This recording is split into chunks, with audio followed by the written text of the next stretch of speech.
Good morning. Good morning എന്ന് പറയാൻ പറ്റില്ല. നിങ്ങൾക്ക് ഇവളെ അറിയാവോ?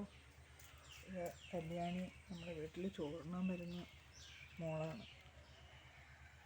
അവൾക്ക് ഇന്നലെ അവൾ ഗർഭിണിയായിരുന്നു.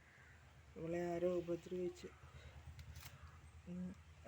എന്താണെന്നറിയത്തില്ല. പക്ഷെ അവൾ മാസം തികയാതെ പ്രസവിച്ച് ഒരു കുഞ്ഞ് ചത്തു. ഒരു കുഞ്ഞ് ജീവന് വേണ്ടി കിടന്ന് കരയുന്നു. കണ്ടോ? അതിൻ്റെ ദേഹമൊക്കെ ഇങ്ങനെ മാസം ഇതായിട്ടില്ല. എന്തിനാണ് ഇങ്ങനെ ക്രൂരതയൊക്കെ ഓരോരുത്തർ കാണിക്കുന്നത് നമുക്ക് അറിഞ്ഞൂടാ. ആർക്കും ഒരു ശല്യത്തിനും ഇവള് പോകാറില്ല. ഞാൻ പിന്നെ അടുത്ത് കടത്തിയൊക്കെയാണ്. ഈ കുഞ്ഞിൻ്റെ ദേഹമൊക്കെ ഇതായിട്ടിരിക്കും. പക്ഷെ നമുക്ക് ഒന്നും ചെയ്യാൻ പറ്റില്ല. കണ്ണൊന്നും തുറന്നിട്ടില്ല. അത് ഇനി മരുന്ന് വയ്ക്കാനാണ് നോക്കുക. ഞാനെന്തായാലും വീട്ടിനകത്ത് കൊണ്ട് കടത്തിയേക്കുവാണ്. രക്ഷപ്പെടുന്നെങ്കിൽ രക്ഷപ്പെടട്ടെ എന്ന് വിചാരിച്ചിട്ട്. അതിന് ഒരു രക്തസാക്ഷിയാണ് നിൽക്കുന്നത്. അത് ഇവളെ കുഞ്ഞുങ്ങളാണ്. ഇവളെ കുഞ്ഞാണ് ഈ ഒരു 5 പേരുള്ളതിൽ 6 പേരുണ്ടായിരുന്നു. അതിൽ 5 പേരും വിഷം കൊടുത്ത് കൊന്നതിന് ഒരുത്തനെ കിട്ടുകയുള്ളൂ.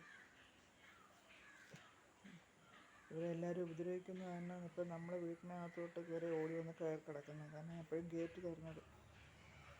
നമുക്ക് അല്ലാതെ വേറെ നിവൃത്തിയില്ല. കാരണം നമുക്ക് കുറേ ഡോഗ് ഉണ്ടായതുകൊണ്ട് അകത്ത് അവർ സേഫായിട്ട് കിടന്നു. നമുക്കറിയാം നമ്മളെന്താ ചെയ്യുക. പക്ഷെ ആർക്കും ഒരു ഉപദ്രവവും ഇല്ല കേട്ടോ. രാത്രിയിലൊക്കെ നമുക്ക് ഇവിടെ ഉള്ളവർക്കെല്ലാം സേഫായിട്ട് നിൽക്കാൻ പറ്റും. ഒരു പുറത്തുനിന്ന് ഒരാൾ വരികയോ പുറത്തുനിന്നൊരു വേറൊരു ആൾ വരികയോ എടുക്കുകയോ ചെയ്യത്തില്ല. കാരണം എന്ന് വെച്ചാൽ ഇവർ രാത്രി അത്രയും നല്ല സേഫാണ് നമുക്ക്. കാരണം എല്ലാവർക്കും ഒരിതാണ്. കാരണം എല്ലാവരുടെയും വണ്ടിയും എല്ലാം വെളിയിൽ കിടക്കുകയാണ്. അപ്പോൾ അവർക്കൊക്കെ ഒരു സേഫാണ്. പക്ഷേ അവരാരും ഇത് മനസ്സിലാക്കുന്നില്ല. ഈ കുഞ്ഞുങ്ങളെ ഉപദ്രവിച്ചിട്ട് അവർക്കൊന്നും നേടാനുമില്ല. അതെന്തോ അവരെ കാണുന്ന ഉടനെ കല്ലെടുത്തെറിയുക.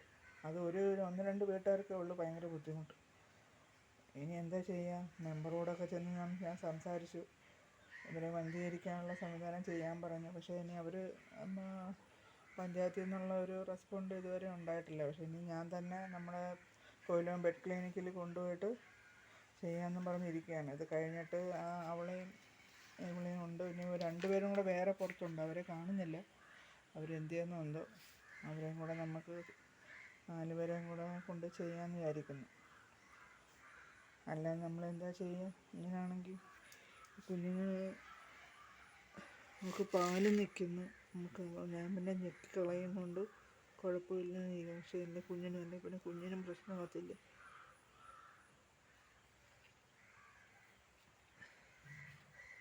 നാപ്പാടെ വിഷമിച്ചിരിക്കുക. എന്തായാലും വരുന്നിടത്ത് വെച്ച് കാണാം. എന്തിനാണ് ഇങ്ങനെ ദ്രോഹിക്കുന്നത്? അതുങ്ങൾ ആർക്കും ഒരു ശല്യത്തിനും വരുന്നില്ല. പിന്നെ എന്തിനാണ് ഇങ്ങനെ ദ്രോഹിക്കുന്നത്?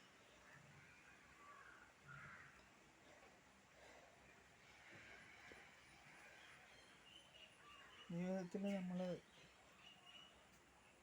ഒന്നും നേടുന്നില്ല. പിന്നെ എന്ത് ചെയ്യും? ഇവരും ഭൂമിയിലെ അവകാശികൾ തന്നെയല്ലേ. അതുങ്ങൾക്കും ഒരു നേരത്തെ ആഹാരം നമ്മളിപ്പോൾ ഇവിടെയുള്ള ആൾക്കാരെല്ലാം നമ്മളെ ഒരു വെറുപ്പോടു കൂടിയാണ് നോക്കുന്നത് തന്നെ. അത് സാരമില്ല. നമ്മളത് വിലയിരുത്തുന്നില്ല. നമ്മളിവർക്ക് ഫുഡ് കൊടുക്കുന്നുണ്ട്. നമ്മളെ ഒറ്റപ്പെടുത്തുന്നത് അത് നമുക്ക് വിഷയമല്ല. കാരണം അവരാരും ചിലവിനല്ല നമ്മൾ കഴിയുന്നത്. നമ്മൾ കഷ്ടപ്പെട്ട് ആണ് അതുങ്ങൾക്ക് ആഹാരം കൊടുക്കുന്നു, നമ്മളും കഴിക്കുന്നു. ഈശ്വരനെല്ലാം കാണുന്നുണ്ടെന്ന് വിശ്വസിക്കുന്നു. അങ്ങനെ മുന്നോട്ട് പോകുന്നത്. Okay, thank you.